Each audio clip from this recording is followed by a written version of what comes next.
আলহামদুলিল্লাহ ওয়াসসালাতু ওয়াসসালামু আলা রাসূলিল্লাহ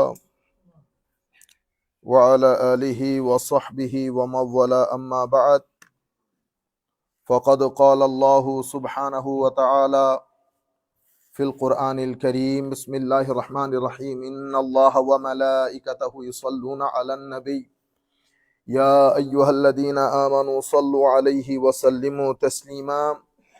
সবাই মিলে একটু দরুদ শরীফ পড়ি। আল্লাহুম্মা সাল্লি আলা সাইয়্যিদিনা মুহাম্মাদিন ওয়া আলা আলি সাইয়্যিদিনা মুহাম্মাদিন ওয়া বারিক ওয়া সাল্লিম।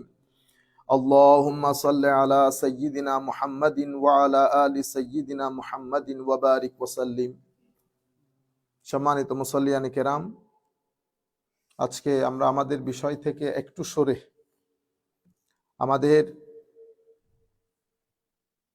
ভাইদের অনুরোধ ক্রমে আমরা আজকের বিষয়ে সংক্ষিপ্ত আকারে যতটুকুন সম্ভব হয়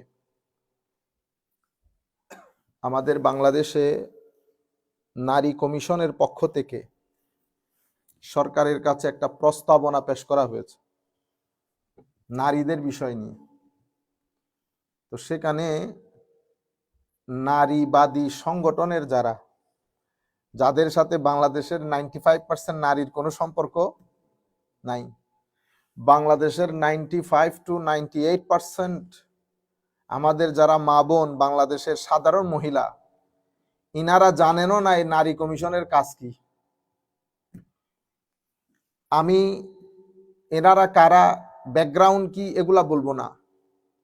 ওয়েস্টার্ন কান্ট্রি ওয়েস্টার্নাইজেশনকে, সেকুলারাইজেশনকে আমাদের দেশে ত্বরান্বিত করার জন্য অথবা থার্ড ওয়ার্ল্ড কান্ট্রিতে তাদের প্রোডাক্টগুলোকে সেল করার জন্য, এই প্রোডাক্ট সেল করা জায়েজ না জায়েজ এগুলো আমার বিষয় না, এটা কতটুকুন যৌক্তিক কতটুকুন অযৌক্তিক এটাও আমার বিষয় না। কারণ হচ্ছে প্রত্যেক ব্যক্তি চাইবে তার মার্কেট প্রাইসটা আপ করে তার প্রোডাক্টগুলোকে সেল করতে। প্রশ্ন হচ্ছে আমাদের কোন প্রোডাক্ট আমরা খরিদ করব, কোন প্রোডাক্ট আমরা খরিদ করব না।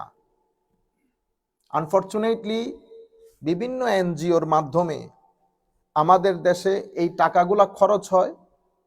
তারা নারী অধিকারের নাম দিয়ে সরকারের কাছে যে প্রস্তাবনা পেশ করেছে সেখানে তারা একটা সেন্টেন্স উল্লেখ করেছে, আমরা আমাদের সাধারণ জনগণের পক্ষ থেকে, আমরা প্রবাসী যারা আছি সকলের পক্ষ থেকে আমরা সরকারের কাছে একেবারে স্পষ্টভাবে আমরা বলতে চাচ্ছি যে সরকার, এটা আমাদের সরকার, সাধারণ মানুষের সরকার। সুতরাং সরকার যেন এমন কোনো কাজ না করে যেটা মাত্র 2 to 3% মানুষকে রিপ্রেজেন্ট করে। 2 to 3% মানুষ কি বলেছে কি বলে নাই সরকার সেদিকে খেয়াল না করে বাংলাদেশের সাধারণ মানুষ, প্রান্তিক জনগণ কিভাবে চিন্তা করে, কিভাবে সাধারণ জীবন যাপন করে বা জিনিসগুলাকে জানে, তাদের উপলব্ধিকে ফিল করে সরকারের উচিত যে কোনো প্রস্তাবনা গ্রহণ করা। কারণ কোন একটা প্রস্তাবনা যদি কোরআন এবং সুন্নাহ আমার নবীর আদর্শের বাইরে যায়, আমরা সব সময় সাদা কাপড় পরে চলাফেরা করি, সব সময় সাদা কাফনের ভয় আমাদের নাই। আমরা বিনয়ের সাথে বলছি এই বিষয়গুলাকে পরিপূর্ণরূপে অধ্যয়ন করে উলামায়ে কেরামের সাথে ডিসকাস করে আমাদের সত্যিকার অর্থে বাংলাদেশের যারা স্কলার আছেন বিভিন্ন সাবজেক্টের তাদের সাথে বসে আমরা আশা করব এবং এটা বিশ্বাস করি সরকার কাজটা এভাবেই করবে। এবং এটা আমরা তীব্র নিন্দা জানাচ্ছি। ওখানে মেনশন করা হয়েছে যে ইসলামী আইনের কারণে আমাদের দেশে নারীদের অধিকার বঞ্চিত হওয়ার পেছনে মূল কারণ নাকি অনেক কারণের মধ্যে এটাও ফ্যাক্টর হিসেবে কাজ করেছে, সেটা হচ্ছে আমাদের ইসলামী নিয়ম নীতি। আপনাদের নাউজুবিল্লাহ ছোট হয়ে যাচ্ছে দিন দিন। ইন্না লিল্লাহি ওয়া ইন্না ইলাইহি রাজিউন। কেন ঘটেছে জানেন? কারণ যারা গেছেন ওখানে, আমি জানি না ওনারা জীবনে কোরআন শরীফের পেজ উল্টিয়ে দেখেছেন কিনা আমার আল্লাহ নারীদের সম্পর্কে কি বলেছেন। আমি জানি না এই কথা যে তারা আমার নবী সাল্লাল্লাহু আলাইহি ওয়াসাল্লামের জীবনী কখনো অধ্যয়ন করেছেন কিনা, আমার নবী নারীদের জন্য কি করেছেন। কোনো কিছু না জেনে না বুঝে আপনি 1450 বছর অতিবাহিত হয়ে যাচ্ছে, second biggest Muslim country, second biggest Muslim কান্ট্রির মধ্যে আপনারা এই সমস্ত কথা বলার সাহস পান কি করে? আর এটা কি 8-10টা ধর্মের মতো ধর্ম? এটা মোস্ট অ্যাডভান্স সায়েন্টিফিক, প্র্যাগম্যাটিক, সিস্টেম্যাটিক্স এবং অসম্ভব রেশনাল একটা রিলিজিয়ন। আপনারা কোন দিক দিয়ে আমাদেরকে নিয়ে যেতে চাচ্ছেন, গড নোস। হ্যাঁ, আমাদের সোসাইটির মধ্যে সমস্যা হচ্ছে, আমরা সামাজিকভাবে আমাদের মধ্যে কিছু রোগ আছে। আমরা যেটাই করি সেটার মধ্যে সীমা লঙ্ঘন করি।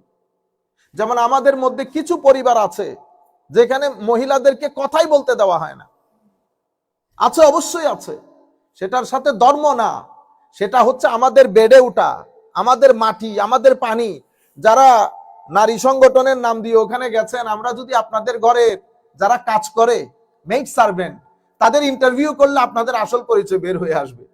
আপনারা আমাদের ঘরে যারা কাজ করে, ড্রাইভার, আমি তো কুল্লুম কুলা বলতেছি, আমাদের গুলার সাথে আপনারা ইন্টারভিউ করেন। আপনারটার ইন্টারভিউ আমি করব, মিডিয়া অন থাকবে, আমাদের গুলার ইন্টারভিউ আপনারা করেন। তারপরে দুধ কা দুধ, পানি কা পানি হয়ে যাবে। আপনারা নিজের কথা নিজে বলেন। হাউ ডেয়ার আপনারা আমার নবীর আনিত দ্বীনের উপর আপনারা কথা বলতেছেন? এর সাহস পান কোথায় আল্লাহ পাক জানে। সুতরাং আমরা প্রথম পর্যায়ে বিনয়ের সাথে অনুরোধ করতেছি,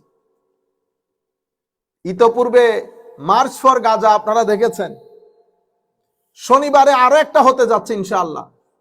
আগামী শনিবারে আমি বাংলাদেশের সকল পীর ঘরানা, সুফিয়ায়ে কেরাম যারা আছেন, বাংলাদেশের আপামর জনসাধারণ তো আছেনই, বিশেষ করে সুফি ঘরানা, আমি পীর সাহেব বৃন্দদেরকে বিনয়ের সাথে অনুরোধ করব, গত 2 বছরে আপনারা যেখানে যেখানে যেতে বলেছেন গিয়েছি, কোন ধরনের প্রোটোকল আপনাদের কাছ থেকে ডিমান্ড করি নাই।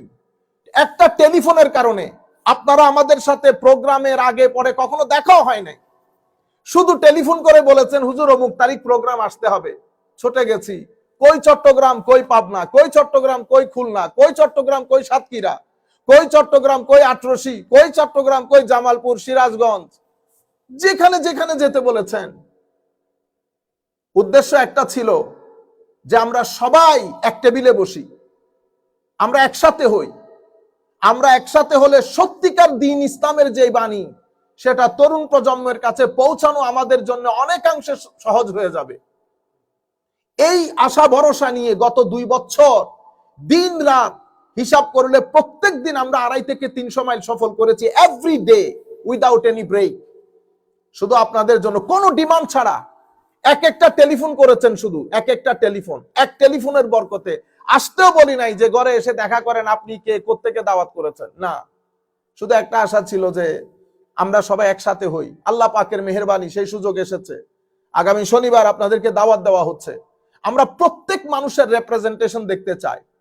8 থেকে 10 লাখ মানুষ আপনারা একসাথে হবেন, ফিলিস্তিনের পক্ষে কথা বলবেন। আরো যেখানে যেখানে মুসলমানদের উপর নির্যাতন চলছে, চাই সেটা ইন্ডিয়াতে হোক, চাই সেটা বার্মাতে হোক, প্রত্যেক নির্যাতিত মুসলমানের পক্ষ থেকে আমরা শনিবারে আওয়াজ তুলবো ইনশাআল্লাহ। এবং আমি সমস্ত পীর ঘরানা, আমি যাদের নাম নিচ্ছি আপনারা চিনেন, আমিও সবাইকে চিনি। সোনাকান্দা দরবার শরীফে আমরা পরপর 2 থেকে 3 বছর গেছি, শুধু একটা টেলিফোন।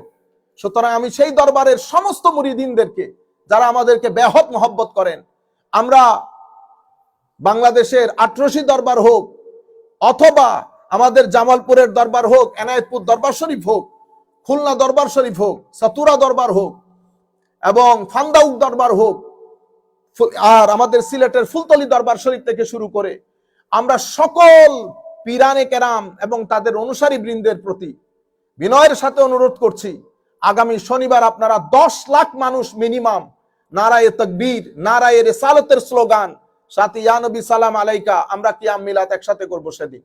শুধুমাত্র ফিলিস্তিনের জন্য না, যেখানে যেখানে মুসলমান নির্যাতিত হচ্ছে, আমরা বিশ্বকে জানান দেব যে আমরা ঐক্যবদ্ধ। মুসলমানদের উপরে নির্যাতন বন্ধ করা হোক, মানবতার উপরে নির্যাতন বন্ধ করা হোক, এটা আমাদের বিনয়ের সাথে আপনাদের প্রতি আহ্বান, নাম্বার 1। নাম্বার 2 হচ্ছে, সরকারের সর্বস্তরে আমরা অনুরোধ করছি, আমরা ফেসিস্টের বিরুদ্ধে বা সমস্ত প্রকার অন্যায় অসত্যের বিরুদ্ধে, আমরা সেদিনও ছিলাম, আজকেও আছি, মৃত্যুর আগ পর্যন্ত থাকবো। আমাদের মধ্যে 2-4 জনের ব্যাপারে আপনাদের কি অভিমত, কি মতামত, সেটা থাকতেই পারে রিজার্ভেশন, কিন্তু আমরা আপনাদেরকে ক্লিয়ার কাট বলছি, আমাদের পেছনে লাখো তরুণের এই উচ্ছ্বাসকে, তরুণের এই মহব্বতকে আশা করি আপনারা শ্রদ্ধা করবেন, সম্মান জানাবেন। এবং আপনাদের প্রতি বিনয়ের সাথে অনুরোধ করছি, এখানে প্রপাগান্ডা হচ্ছে, কে কি কারণে প্রপাগান্ডা করছে সেটা আমরাও জানি, আপনারাও জানেন। সুতরাং আমরা আশা করব লাখো তরুণ, আমরা আহলুস সুন্নাহ ওয়াল জামাত, সুফিয়ায়ে কেরামের জামাত, আমাদের সমস্যা হচ্ছে আমরা অতীব ভদ্র। আগেও বলেছি, আমরা 10 লাখ মানুষ একসাথে হব, গ্যারান্টির সাথে বলছি গাছ থেকে একটা পাতাও পড়বে না। আপনারা বিশৃঙ্খলার চিন্তা করছেন, আমি আপনাদেরকে বলছি গাছ থেকে একটা পাতাও পড়বে না, যেভাবে আগেও পড়ে নাই, এখনো পড়বে না, ভবিষ্যতেও পড়বে না। এটা আমাদের সবচেয়ে বড় দুর্বলতার জায়গা। আমরা গাড়ি ভাঙতে পারি না। গাড়ি ভাঙতে পারলে, হাতে লাঠি টাঠি নিতে পারলে হয়তো আপনারা শ্রদ্ধা করতেন, কিন্তু আনফরচুনেটলি ওই কাজটা আমাদের পক্ষে সম্ভব না। আবারও আপনাদেরকে বলছি, আপনারা ডান বাম না দেখে কোনো ধরনের প্রপাগান্ডার শিকার না হয়ে, পুরো বাংলাদেশ ব্যাপী একটা ঈদের আমেজ বিরাজ করছে, আমাদেরকে আসতে দিবেন। এবং ইনশাআল্লাহ আমরা কথা দিচ্ছি, শৃঙ্খলার সাথে আমাদের ছেলেরা আসবে, শৃঙ্খলার সাথে ফেরত যাবে।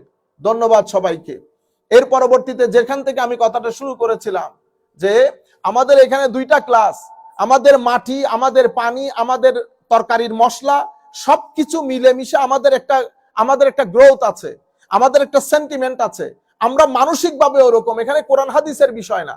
আমরা কেউ আছি, আমাদের স্ত্রীকে কথাও বলতে দেই না, বোনকে কথাও বলতে দেই না, বিয়েতে জিজ্ঞেসও করি না। আমাদের গ্রামে, আমাদের বিলো স্ট্যান্ডার্ড অথবা মিডিয়াম ক্যাটাগরির ফ্যামিলির মধ্যে জিনিসটা বিরাজ করছে নিঃসন্দেহে। এটাও এক্সট্রিম। আমরা কিছুদিন আগে বলেছি এফরাত তফরিত আর এতেদালের কথা, কিন্তু এটাও তো সত্য। নারীবাদী কমিশনের লোকজনও জানেন, আমাদের মধ্যে এখন ধানমন্ডি হোক, গুলশান হোক, বাড়িধারা হোক, প্রান্তিক পর্যায়েও হোক, এমন অনেক পরিবার আছে যেখানে ছেলেরা কথা বলতে পারে না মেয়েদের কারণে, যেখানে একটা পুরুষ মানুষ স্বাধীনভাবে নিজের মতামত পেশ করতে পারে না মহিলাদের কারণে। এটাও এক্সট্রিম। আমরা এই এক্সট্রিমের দিকেও যাচ্ছি না, এই এক্সট্রিমের দিকেও যাচ্ছি না, আমরা মধ্যম পন্থা অবলম্বন করতে চাচ্ছি। মধ্যম পন্থাটা কি? মধ্যম পন্থাটা আল্লাহ রাব্বুল আলামিন আমাদেরকে যে আন্দাজে দিয়েছেন সেই আন্দাজ। কেন বানিয়েছেন আমাদেরকে আল্লাহ রাব্বুল আলামিন বায়োলজিক্যাল কনস্টিটিউশনের মাধ্যমে পৃথিবীতে 2টা অস্তিত্ব, 2টা জাতের আবির্ভাব হয়। একটাকে আমরা বলি নারী, অন্যটাকে আমরা বলি পুরুষ। তাদের শারীরিক গঠন, চিন্তা, মনন সামগ্রিকভাবে একটা পুরুষ একটা নারীর চেয়ে ভিন্ন। এটা আমরাও জানি, এটা পৃথিবী জানে, এটা ইউনিভার্সাল ট্রুথ। আমাদের মনন, আমাদের চিন্তা চেতনা, আমাদের ইন্টারপ্রিটেশনের যে ধরন, গঠন, আকৃতি, প্রকৃতি, সামগ্রিকভাবে আমরা একরকম না, আমরা ডিফারেন্ট। সোসাইটির মধ্যে আমাদের কন্ট্রিবিউশন, সোসাইটির মধ্যে আমাদের সার্ভাইভাল, সোসাইটির মধ্যে আমাদের বেঁচে থাকা, আমাদের rule completely different than each other. So আমাদের যে রোল সোসাইটির মধ্যে, সেটার উপর বেস করে আল্লাহ রাব্বুল আলামিন পুরুষদের জিম্মায় কিছু কাজ দিয়েছেন, সেটা পুরুষরা করবে। মেয়েদের জিম্মায় কিছু কাজ দিয়েছেন, সেটা মেয়েরা করবে। যেই কাজগুলো মেয়েদেরকে দেওয়া হয়েছে, সেই কাজগুলো করার জন্য আল্লাহ তাদের মননকেও সেভাবে সাজিয়েছেন। পুরুষদেরকে যে কাজ দেওয়া হয়েছে, সেই কাজ পালন করার জন্য আল্লাহ তাদের মনকেও সেভাবে সাজিয়েছে। সুতরাং তো আমাদের এখানে আমার নবী সাল্লাল্লাহু আলাইহি ওয়াসাল্লামের যে আনিত বিধান, সেই বিধানের মধ্যেও এখানে নারী নারী হিসেবে ডিসক্রিমিনেট করা হয় নাই, পুরুষ পুরুষ হিসেবে ডিসক্রিমিনেট করা হয় নাই। প্রত্যেককে যার যার অধিকার আমার নবী নিশ্চিত করেছেন। আপনারা একটা বার নারী কমিশন থেকে যারা এসেছেন, একটি বার আমি কোনোদিন আপনাদের মুখে শুনলাম না আমার নবী সাল্লাল্লাহু আলাইহি ওয়াসাল্লাম এই ধরনের কন্ট্রিবিউশন, নারীদের অধিকার এভাবে প্রতিষ্ঠিত করেছেন। আপনারা না মুক্ত চিন্তার লোক, আপনাদের মুখ দিয়ে এগুলা কেন বের হয় না? আপনারা তো প্লেটোর বড় অ্যাপ্রিসিয়েট করেন, সক্রেটিসকে অ্যাপ্রিসিয়েট করেন, দুনিয়ার সায়েন্টিস্টদেরকে অ্যাপ্রিসিয়েট করেন। প্লেটো কি বলেছিল মহিলাদের ব্যাপারে আপনার তো জানার কথা। সক্রেটিস কি বলেছে মহিলাদের ব্যাপারে আপনাদের জানার কথা। ইউরোপের মধ্যে রাইট টু ভোট মহিলাদের জন্য কখন প্রতিষ্ঠিত হয়েছে আপনাদের জানার কথা। আপনারা নারী অধিকার বলছেন, পৃথিবীতে নারী সবচেয়ে বেশি রেপের শিকার হয় কোন দেশে? যে দেশ থেকে আপনারা টাকা নেন সেই দেশে, যেই দেশ আপনাদেরকে ফাইন্যান্স করে সেই দেশে। কেন হয় রেপ? কারণ আপনি যখন আমার আল্লাহর দেওয়া সীমা লঙ্ঘন করবেন, এটা অটোমেটিক্যালি একটা ক্রাইম তৈরি করবে। সুতরাং যার অধিকার যেরকম, আমি আপনাদেরকে আরেকটা কথা বলি, অতিরিক্ত নারী অধিকারের কথা বলছেন না। পৃথিবীতে ডিভোর্স রেট, আমরা যদি আমেরিকাকে স্টাডি করি, তো আমেরিকান মহিলাদের মধ্যে ডিভোর্স রেট সবচেয়ে বেশি। আমি মুসলিম নারীদের কথা বলছি না, আমেরিকান মহিলাদের কথা বলছি। অথচ তারা বিয়ে করার আগে, আপনারা বলছেন না এখানে ফোর্স হয়, ফোর্স হয় সেটা আমি অস্বীকার করছি না, কিন্তু যেভাবে আপনি জেনারেলাইজ করছেন, আর ফোর্স হলে সেটা আপনি আমাদের সংস্কৃতিকে দোষ দেন, আমাকে দোষ দেন। আপনি কেমনে আমার নবীর আনিত বিধানকে দোষ দিচ্ছেন? আমি আপনাকে বলি, আমার নবী কি বলে গেছেন 1400 বছর আগে, যখন পৃথিবীর নিয়ম নীতি জানতো না, তখন আমার নবী সাল্লাল্লাহু আলাইহি ওয়াসাল্লাম আমার নবীর দরবারে হযরত আয়েশা সিদ্দিকা রাদিয়াল্লাহু তাআলা আনহা বলছেন, হাদিসটা শুনেন, এটা আমার আপনার করা না, সুনান নাসাই শরীফের মধ্যে এসেছে, আয়েশা রাদিয়াল্লাহু তাআলা আনহা আন্না ফাতাতান দাখালাত আলাইহা, একটা কুমারী মেয়ে আমার নবীর দরবারে এসেছে। ফাকালাত, উনি এসে বলতেছেন, ইন্না আবি যাওয়াজানি ইবনা আখিহি লিয়ারফা বিহি হাসিসাতাহু ওয়া আনা কারিহা। হযরত আয়েশা সিদ্দিকা ছিলেন, আমার নবী ছিলেন না দরবারে। The girl, he was complaining to হযরত আয়েশা সিদ্দিকা রাদিয়াল্লাহু তাআলা আনহা যে আমার বাবা তার ভাতিজার সাথে আমার বিয়ে ঠিক করেছে।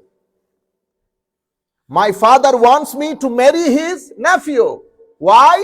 Because my father is poor, his nephew is rich. But ya Rasulullah, yani o Aisha Siddiqa radiyallahu ta'ala anha, mother of believer, but I don't like him. দেখছেন অবস্থা, আমি তাকে পছন্দ করি না। হযরত আয়েশা সিদ্দিকা রাদিয়াল্লাহু তাআলা আনহা বলছেন, ইজলিসি, সিট ডাউন হিয়ার, তুমি এখানে বসো, হাত্তা ইয়াতিয়ান নবী সাল্লাল্লাহু আলাইহি ওয়াসাল্লাম, তুমি এখানে বসো, আমার নবী তো ঘরে নাই, নবী সাল্লাল্লাহু আলাইহি ওয়াসাল্লাম আসুক, এটার উপর একটা ফায়সালা হবে। তাহলে ঘটনা কি ঘটেছে? 1300-1400 বছর আগে মদিনা শরীফের সোসাইটির মধ্যে এক মহিলার বিয়ে ঠিক হয়েছে।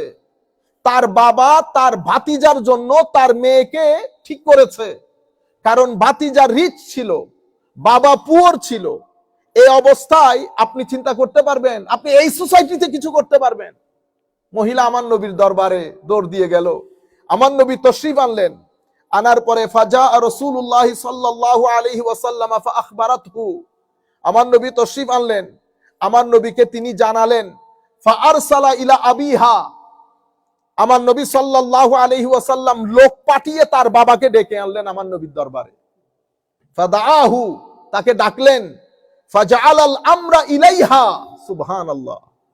আমার নবী ওই বাবার সাথে কথা বলে পুরা ডিসিশন মেকিংটা ওই মহিলার হাতে দিয়ে দিল। বেটা, this is your marriage, you have full right to decide who you want to marry with, this is up to you.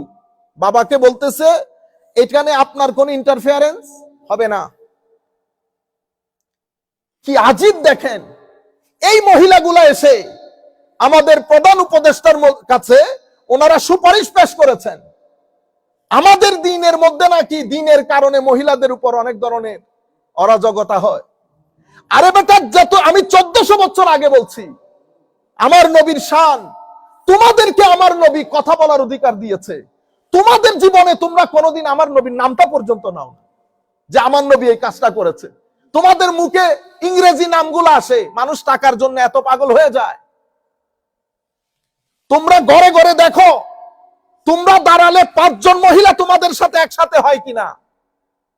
তোমরা বড় নারী কমিশন না, পুরো দুনিয়া নিয়ে চলো, বিএমডব্লিউ বাদে ল্যান্ড ক্রুজার বাদে চলেন না, ঢাকায় দাঁড়ান, দেখি কতজন নারী আপনাদের পিছনে আসে।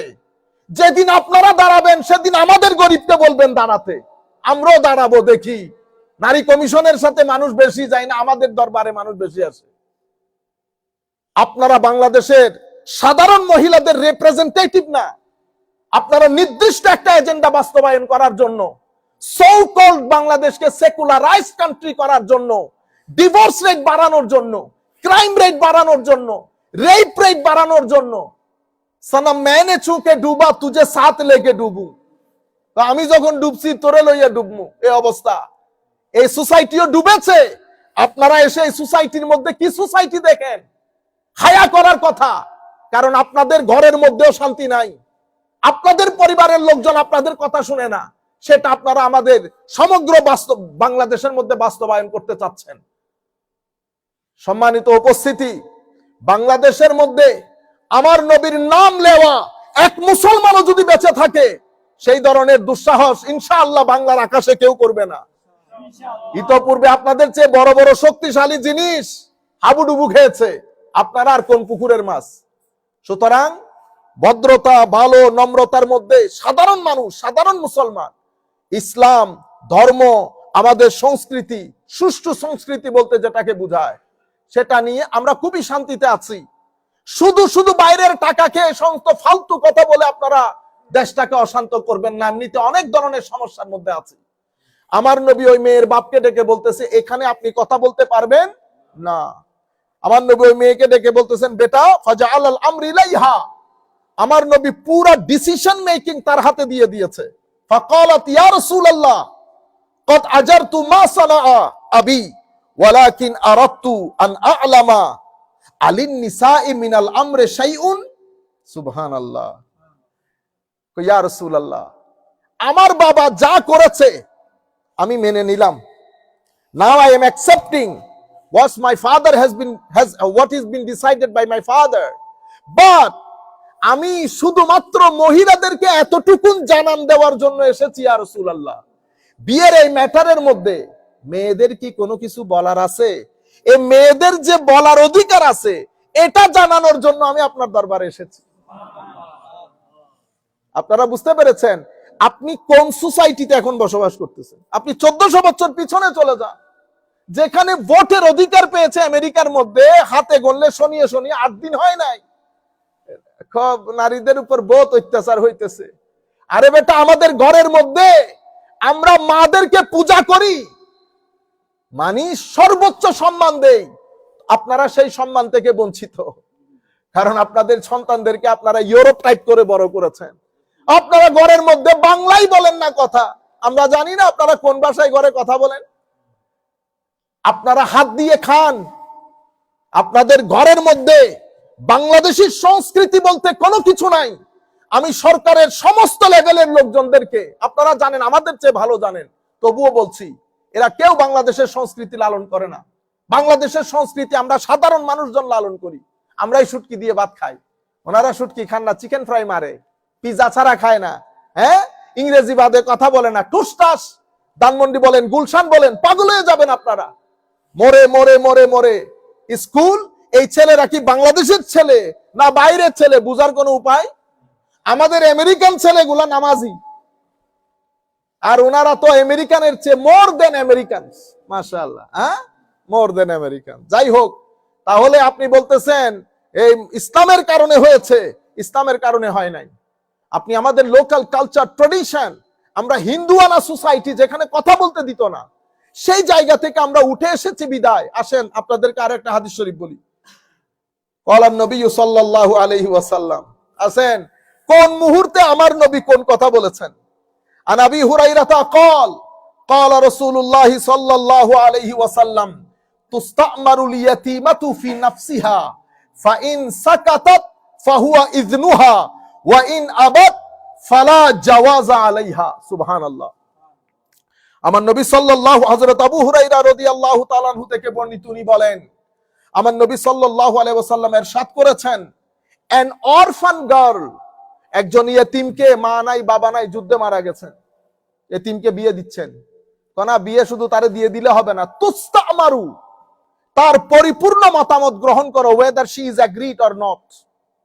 যদি সে চুপ থাকে তাইলে মনে করো সে রাজি আছে, আর যদি সে ইনকার করে, অস্বীকার করে, if she rejects the proposal, যদি সে প্রস্তাবকে অস্বীকার করে, তো মনে রাখবা ফাহুয়া ইজনুহা, তার মানে এই বিয়েতে তার কোনো কনসেন্ট নাই। সুতরাং আপনি এই বিয়ের ব্যাপারে প্রসিড, লা জাওয়াজ, বৈধ হবে না। আরে ভাই, 1400 বছর আগে আমি নারী অধিকারের, আমি একটা অধিকার, একটা অপিনিয়ন দেওয়ার কথা বলতেছি, নারীর অধিকার। ইয়া রাসূলুল্লাহ, বাবার ঘরে থাকলে, বাবার ঘরে মেয়েরা কি নিজের টাকা নিজে দিবে? না, আমার নবী বলতেছেন no. So who gonna spend for her? আমার নবী বলতেছেন your father would be responsible for your expenses. বাবা ছাড়া your brother would be responsible for her expenses. তো আপনি যদি ইনকাম করেন, যদি ইনকাম করে, ইনকাম তার, still her brother is responsible for her expenses. বিয়ে হয়ে গেলে husband will be the responsible person for their expenses. So আমার আল্লাহ নারীদেরকে কোনো ফাইনান্সিয়াল রেসপন্সিবিলিটি দান করেন নাই। সেই হিসাবে যেহেতু তাদের কোনো ফাইনান্সিয়াল রেসপন্সিবিলিটি নাই, এখন আপনি চিন্তা করে দেখেন, আমার বাবা দুনিয়া থেকে ওনারা বেশি ফোকাস করেন সম্পদের উপর, বেশি ফোকাস করেন সম্পদের উপর, কারণ তারা এই সোসাইটি থেকে এটা নিয়ে গেছে। এই সোসাইটির মধ্যে ভাই বোন এগুলার কোনো আগামাতা আছে? তো তাদের মধ্যেও নাই আগামাতা, সুতরাং তারাই পুরো জিনিসটা বুঝবে না। আমার আল্লাহ যেহেতু মেয়েদেরকে ফাইনান্সিয়াল কোনো রেসপন্সিবিলিটি দেন নাই, সেই হেতু বাবার সম্পদের মধ্যে তাদেরকে বলেছে তোমরা 1 ভাগ নিলে ভাইয়েরা 2 ভাগ নিবে। তা আপনি বলতেছেন আপনি তো বেশি নিয়ে ফেলছেন। ওমা, তোমার বিয়ে আমার জিম্মাই, তোমার বিয়ে আমার জিম্মাই, এরপরে তোমার স্বামী, এরপরে তোমার সন্তান সন্ততি। হ্যাঁ, এখনো তো আমরা নানার বাড়িতে যাই, কখন আমার মা দুনিয়া থেকে গেছেন, নানা নাই, নানি নাই। হ্যাঁ, একবার চিন্তা করে দেখেন তো, পরিবার পরিজন নিয়ে ভাত খাওয়াইতে গেলে কত টাকা খরচ হবে। ঠিক আছে, এই পুরা জিম্মাদারি এটা তাদের উপর জিম্মাদারি, তাইলে তারা খরচ করতেছে। তো খরচ করতে কে করবে? আমি এক্সট্রা ভাগটা দিয়েছি খরচের জন্য। মূল সম্পদ হচ্ছে 1 ভাগ 1 ভাগ 2 ভাগ দিয়ে দিয়েছি, তাকে এক্সট্রা যেটা দিয়েছি সেটা খরচ করার জন্য দিয়েছি। কারণ তার মা বাবা তার জিম্মায়, ভাই বোন গুলা তার জিম্মায়, তার স্ত্রী তার জিম্মায়। আপনারা বুঝতে পেরেছেন? আমি তো সম্পদের গুলা ইনশাআল্লাহ যদি আল্লাহ তৌফিক দান করেন, তাহলে সম্পদের আপনি তো শুধু একটা দেখেছেন যে ভাই বোনের চেয়ে কম পায়, ভাই বোনের চেয়ে কম পায়। নারীদের কিছু অবস্থা আছে যেখানে পুরুষরা পায় না কিন্তু নারী পায়। সম্পদ বন্টনের মধ্যে এটাকে আমরা ইলমুল মিরাজ বলি। ওয়ারাসাত বন্টনের ক্ষেত্রে কিছু জায়গা আছে পুরুষ নারী সমান, কিছু জায়গা আছে পুরুষের চেয়ে নারী বেশি পায়, কিছু জায়গা এমন আছে একই স্ট্যান্ডার্ডের পুরুষ পায় না নারী পায়। আপনাদের চোখে ওগুলো আসে না? এর পরবর্তীতে আপনি দেখেন, মা বাবার ঘরে যখন সে টাকা পয়সা পেয়েছে, তার কোনো খরচ আছে? খরচ নাই। হাজবেন্ডের ঘরে সে পেয়েছে, তার কোনো খরচ আছে? খরচ নাই। সমস্ত খরচগুলো, খরচের জিম্মাদারি আমার আল্লাহ পুরুষের উপর ঢেলে দিয়েছে। এই কারণে ইকুয়ালিটি মানে 2 and 2 না। ইকুয়ালিটি মানে যার যত টাকা খরচ, যার যেই জিম্মাদারি, সেই জিম্মাদারি অনুযায়ী বন্টন হওয়া মানে হচ্ছে ইকুয়ালিটি। কে বলেছে আপনাদেরকে 2 সমান ইকুয়ালিটি? আপনারা বুঝতে পেরেছেন? এখন ধরেন আপনি আমাকে ইনভাইট করেছেন, আমাদের ফারুক ভাইকে ইনভাইট করেছেন, দুজন আলেম, এক ওয়াজে যাইতেছি দুজন।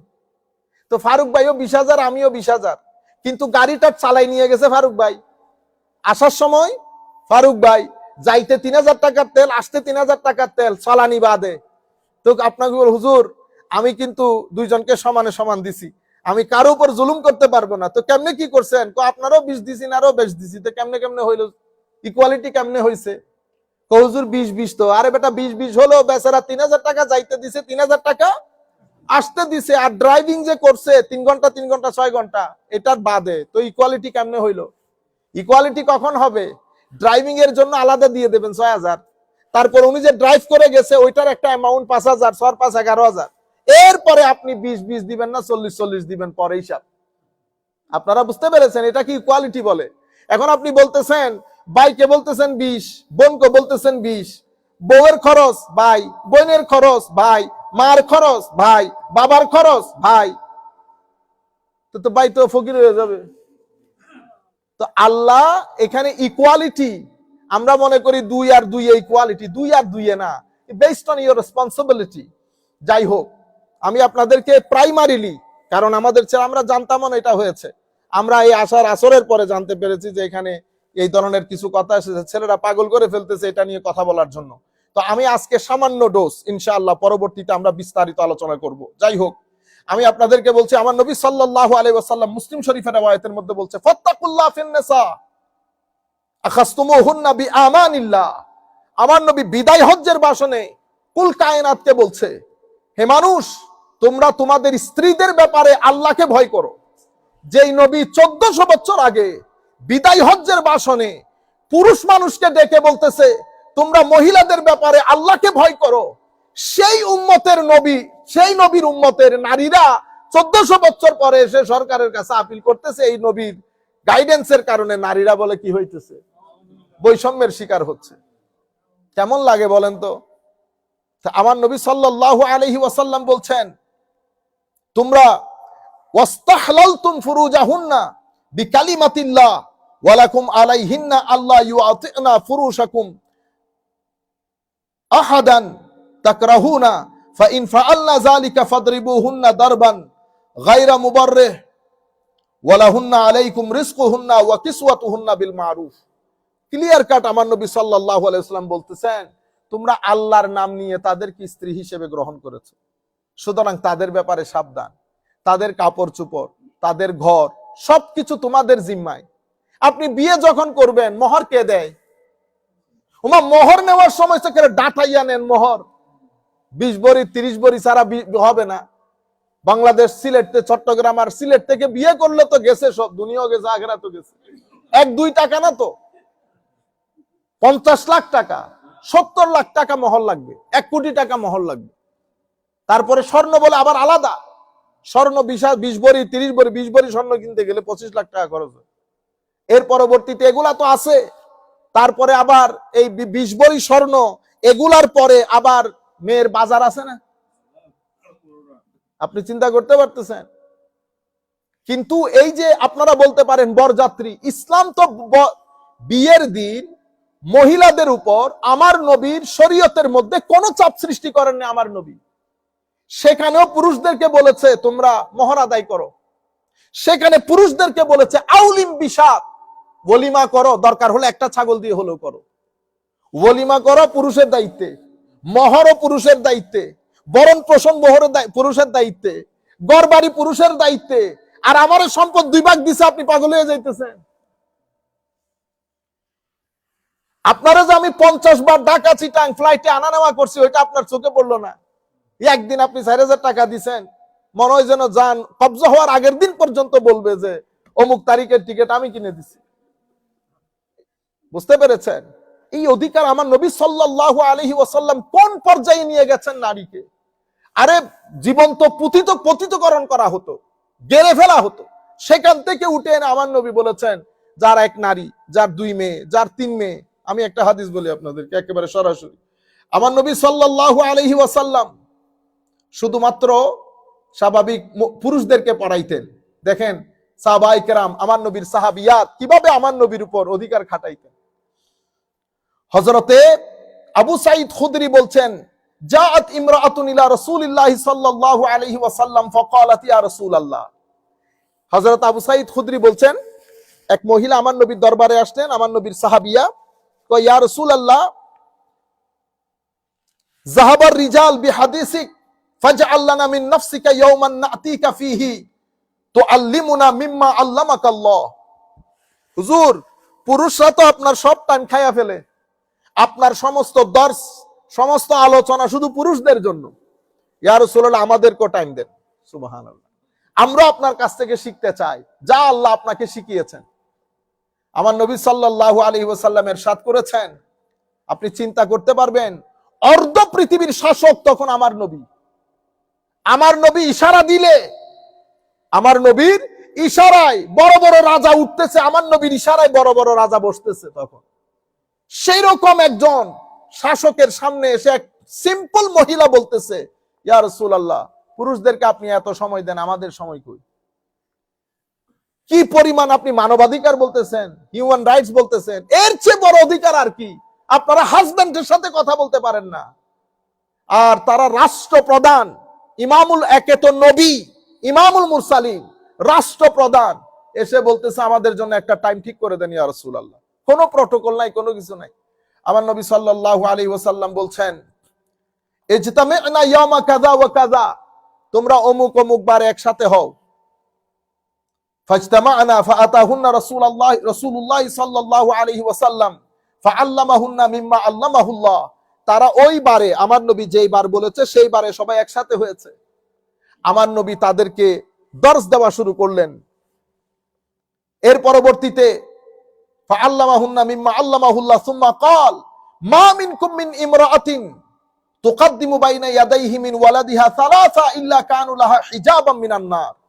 যে সমস্ত মহিলার 3 সন্তান, তখন তো সন্তানের মারা যাওয়ার রেট হাই ছিল না, হাইজিন ছিল না, অনেক ধরনের সমস্যা। 3 সন্তান মারা গেছে, তারা কিয়ামতের ময়দানে তোমাদের জন্য জাহান্নামের মাঝখানে দেওয়াল হিসেবে কাজ করবে। এক মহিলা উঠে বলতেছে, ইয়া রাসূলুল্লাহ, 2টা হইলে হবে না? 2টা হইলে হবে না? সুবহানাল্লাহ। আমার নবী বলতেছেন, যাও 2টা হইলেও হবে।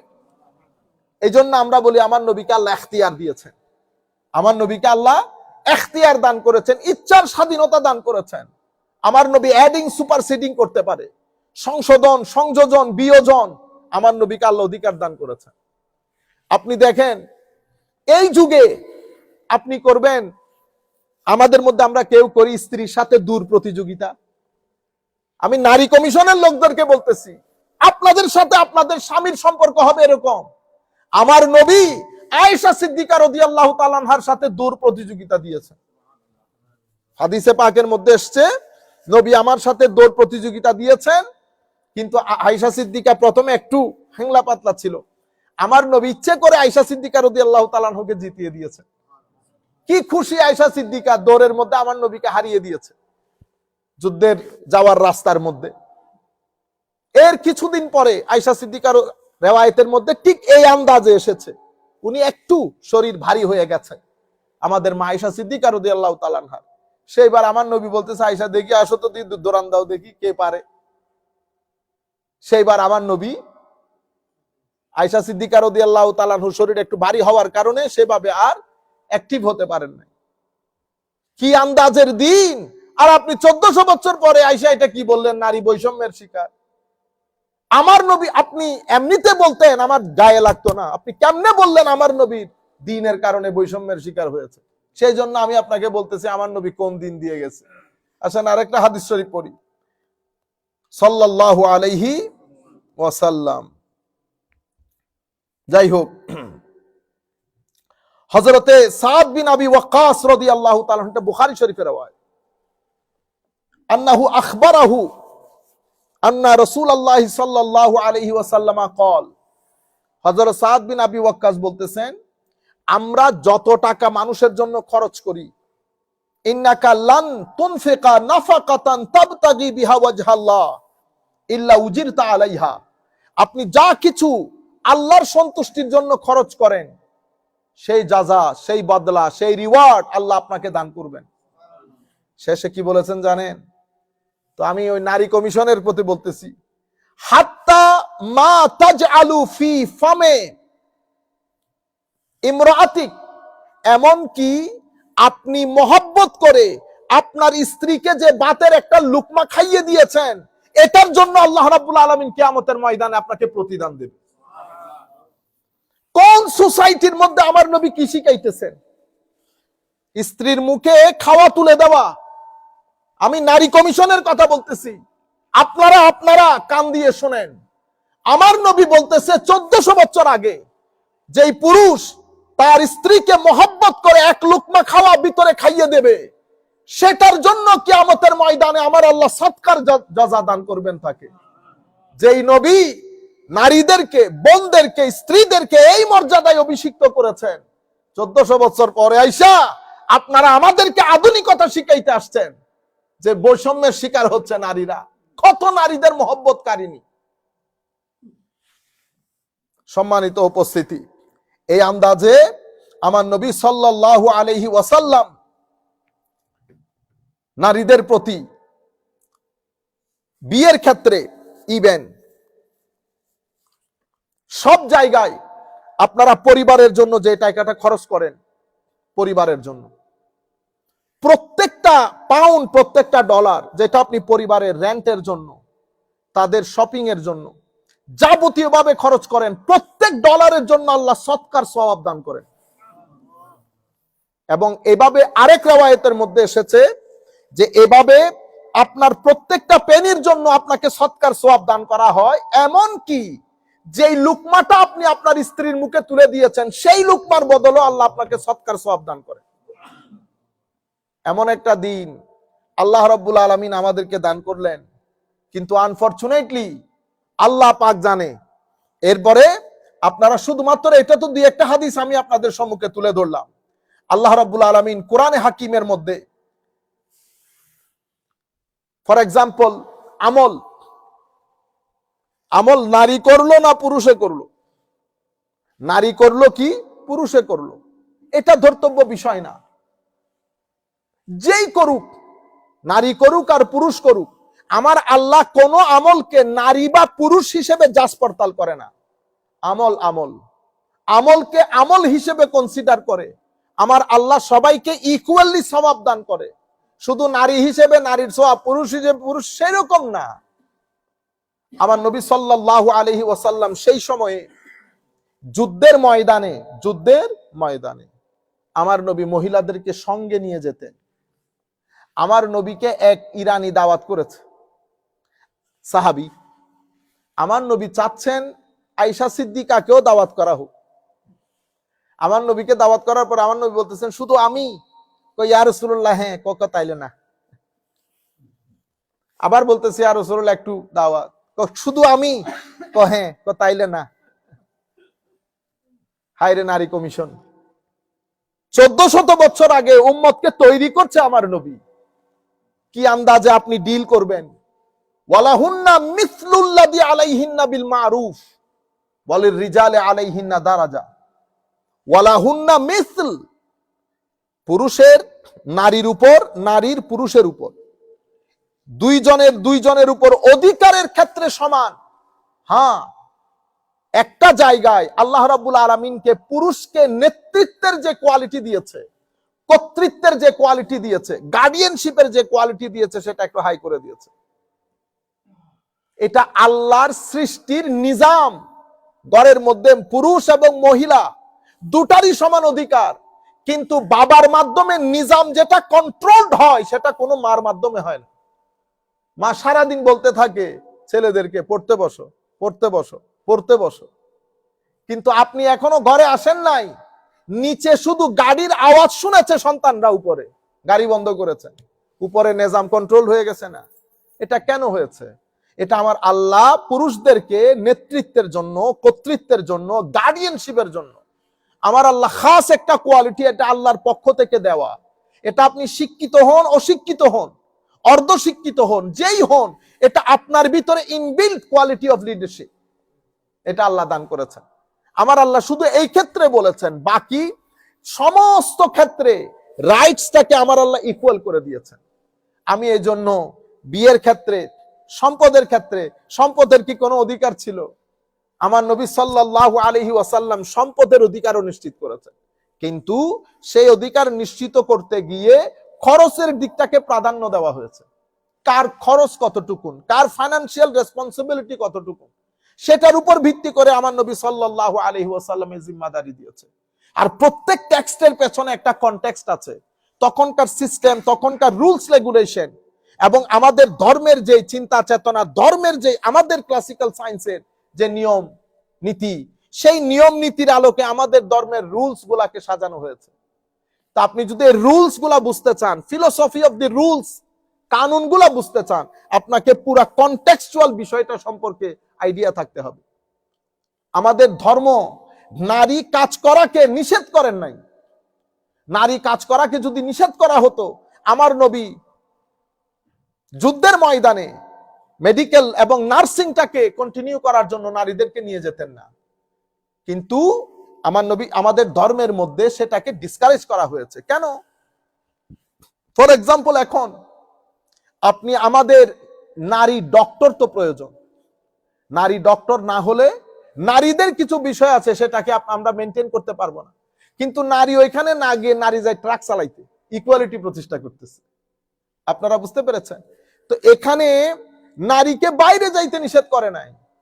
ইসলাম শুধু বলেছে, তোমার যে প্রাকৃতিক ডিজাইন, সেই ডিজাইনের উপর ভিত্তি করে তুমি তোমার ড্রেস আপ এবং গেট আপটা সেভাবে করে যাও, এতটুকুন বলেছে। আমাকে বলেছে, তোমার এটা ড্রেস আপ, এটা গেট আপ, এটা তোমার ফরজ, you have to cover this, এটা তোমার প্রাইভেট পার্ট। আর তাদেরকে, আমার মা বোনদেরকে, তাদের based on their natural structure, তাদেরকে একটা ড্রেস কোড দিয়েছে। আপনি সেই ড্রেস কোডের উপরও আপনি বলতেছেন বৈষম্যের শিকার। এর পরবর্তীতে প্রত্যেক জায়গায় রাইটস এর ক্ষেত্রে সব জায়গায় ইকুয়াল, কিন্তু আমাদের চিন্তা চেতনা মনন কন্ট্রিবিউশন রুলস রেগুলেশন সব কিছুর জন্য তাদেরকে আলাদা আলাদা সিস্টেম করে আমার নবী আলাদা আলাদা যার যার অধিকার নিশ্চিত করেছেন। এখন আপনি যদি 1-to-1 বসতে চান, আপনারা যদি চান যে okay let's have a debate on it, of course আপনারা ডিবেট কল করেন, আপনারা ডায়ালগ করেন, আমরা দেখাবো আপনাদেরকে বিশ্বে কোন জায়গার মধ্যে ক্রাইম বেশি হচ্ছে। বাংলাদেশের মধ্যে বৈষম্য না, যে দেশ নিয়ে আপনারা কথা বলেন, যেখান থেকে রিপ্রেজেন্টেশন করেন, সেখানে বৈষম্য বেশি আরো। বুঝতে পেরেছেন? আল্লাহ, আমরা আজকে আর দীর্ঘায়িত না করি। আল্লাহ রাব্বুল আলামিন আমাদের হামি ও নাসির হোক। মাওলাই করিম আমাদেরকে কবুল করুক। ওমা আলাইনা ইল্লাল বালাগুল মুবিন। আসসালামু আলাইকুম ওয়া রাহমাতুল্লাহি তাআলা ওয়া বারাকাতুহু।